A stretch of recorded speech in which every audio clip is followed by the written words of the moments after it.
Hey everyone, this is a different kind of video. I'm sitting out here on my bench enjoying this beautiful fresh air. It just feels so fresh to me. And as dark as that sky is, that's a plane going over. As dark as that sky is, it's only 6:30. Of course, the chickens and Gosling are locked up.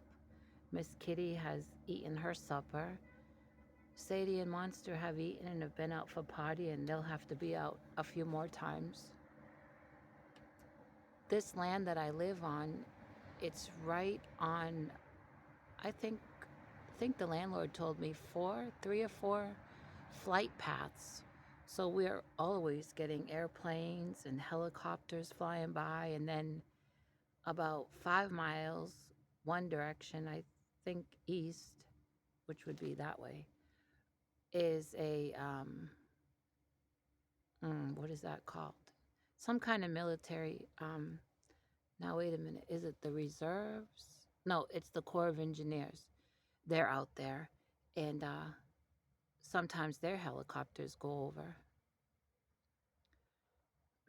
But I just got done doing just a few dishes, and I thought I'm gonna call you up now. See, here comes another plane from that way.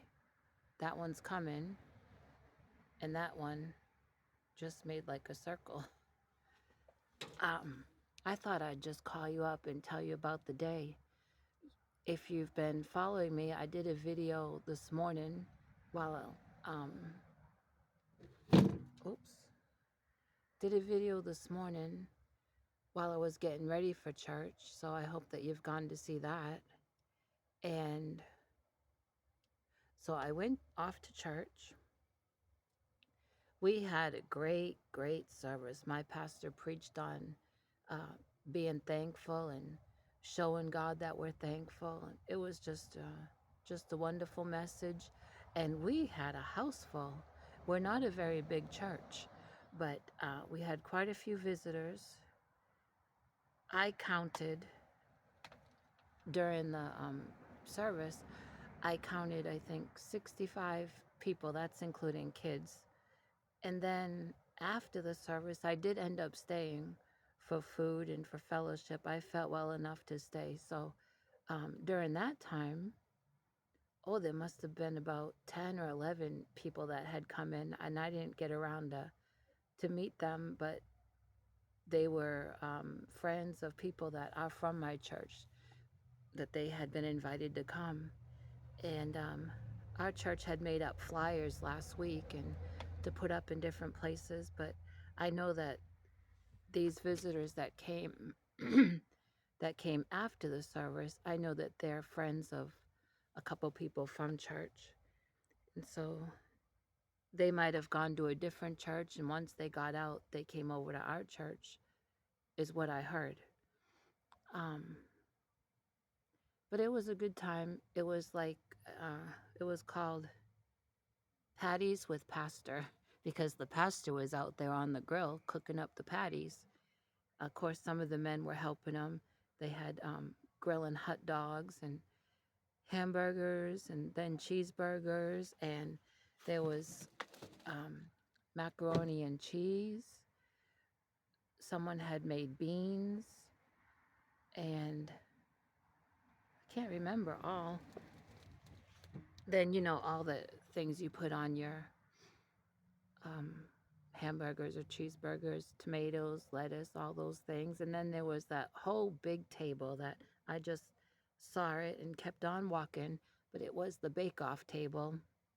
And one lady, when I was in the food line, one lady from church came over to thank me for the eggs that I gave her last week. And she said she had 3 of those fresh eggs left. And she says, I'm going to tell you that I use those in my brownies. You see, the people that did the bake-off were not supposed to tell anyone what they made and not have their name on the dish. Somehow they had numbers, and people, tasted what was made, and then they, I think they had 2 big jars, and you wrote down, or maybe they had 1 jar, See, that's how much I paid attention to it because I didn't get involved with that, eating those sweets with the diabetes that I have. I think you were supposed to taste it and then write on a piece of paper, the best one, write down the number and put that in a jar. And I don't know if there was a prize or there probably wasn't. It's all just for fun. But I saw people going up to that sweet table, that's for sure. And they had plenty of different things to drink, sodas and lots of water. And I drank me some water. And then they had juice. And let's see, I didn't get home until almost 4 o'clock. And I was at church since about 10:15. So once I got home, I couldn't wait to get changed and just relax for a little bit. But what I want to tell you also is um, when I came out of the church to get something out of my car, I could not help but notice that my car was leaking. And so when I could, I got one of the men to come out and help me hold up the hood of my car. That um, stick, I guess you'd call it, or rod that holds up the hood of your car, mine is broken. I mean, it's broken off from the little thing that it goes into. I can still put it in there, but I don't trust it. I rather have someone else there holding the hood or me holding the hood. But someone just beeped. Oh, usually when they beep, there's an animal in the road. But I guess this one beeped because someone's coming in. I guess, I don't know. Um, Wait till they go by because their car's kind of loud. Anyway, my friend and I checked, and my radiator needed some water. Wasn't completely empty, but it needed it. Like I said, I have not been putting the antifreeze in until this leak is fixed. But when I took it to this last garage, they topped everything off, and so there was antifreeze in it, and that was leaking. And then my friend got down on his hands and knees and really looked under the car and stuck his hand under there. And what came on his hand? Oil. And it was a big circle of oil. Um, like if you buy cottage cheese, that's the first thing that just came to my mind. And you take the lid off the container, you see how big the lid is? That's how big that spot was. And so that's not good. That's a lot of oil leaking. I already knew I had an oil leak, but what I'm thinking is those last couple weeks when it was so hot, I was checking under my car out here where I live, and I was checking at the church and checking at Kroger. Anywhere I parked, I would check. And I never saw nothing. And I'm thinking it's because the ground was so hot that it just dried up. Well, now it's cooler. So leaks are showing, which is a good thing because I can see just how bad it is. And so,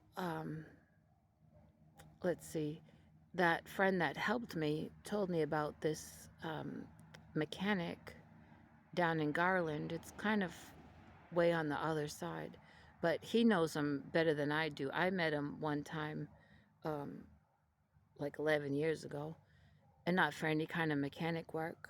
I met him and I knew his brother and their father. Well, my friend took down the information of my car and texted it to that mechanic. Supposedly, that man is really good. If you buy your parts, he doesn't charge a whole lot for labor.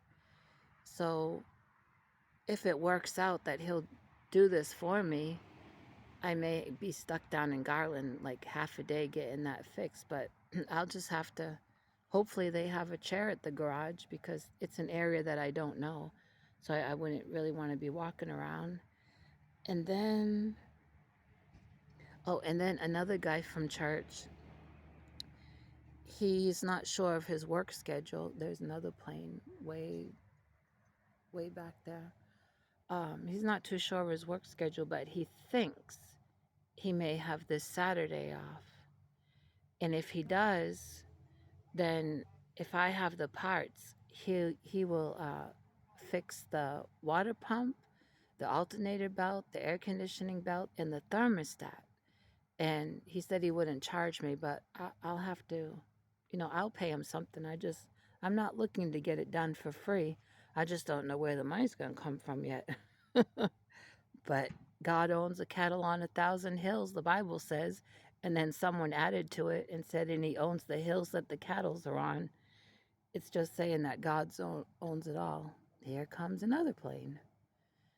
And so I'm just praying, God, however you see fit to provide to fix these issues and guide me to the right mechanic. And that's just how I'm continuing on with it. But it was a really good day, and I am tired.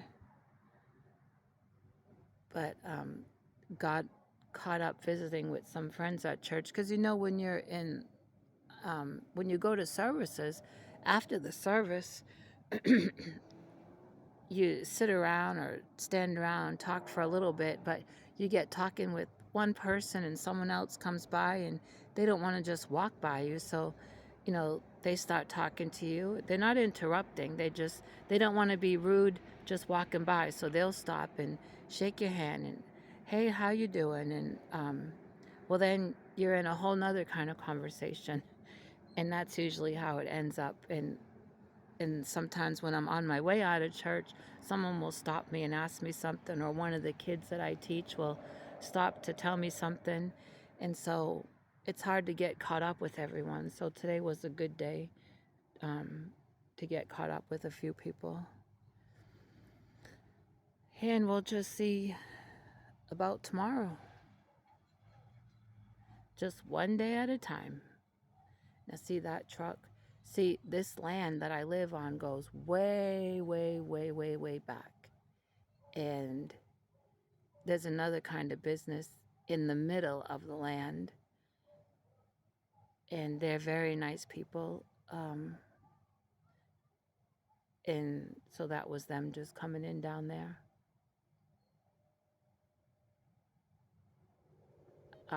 Just before I made this video, in fact, I made a little video because there was a pack of coyotes that ran through here. They weren't up here close to my trailer. They were right around where that truck just pulled in down there. And boy, were they loud. And I did the video saying, I don't know if you can hear those coyotes. And then I videoed it for a few minutes and then I shut it off and I listened, and you couldn't hear them because of the traffic that's going on behind me. But if you've never heard a pack of coyotes, that's something to hear. I'll tell you what. So I think I'm going to go in and make a hot cup of tea and finish drinking my water. When I get tired, I start to lose my voice like this. I know it sounds terrible. I don't know how you can even put up listening to me, but I just wanted to call you and tell you about the day and encourage you to go see that video I made this morning if you haven't seen it, and leave a comment if you'd like, and share it out also if you like. I'm striving to reach 2K, and I was doing a short video every day till 2K. Today I didn't get that done, and I won't get one done today. But you get 2 regular videos today, even though this one is just showing you darkness and a few planes that went by. I'm still talking to you.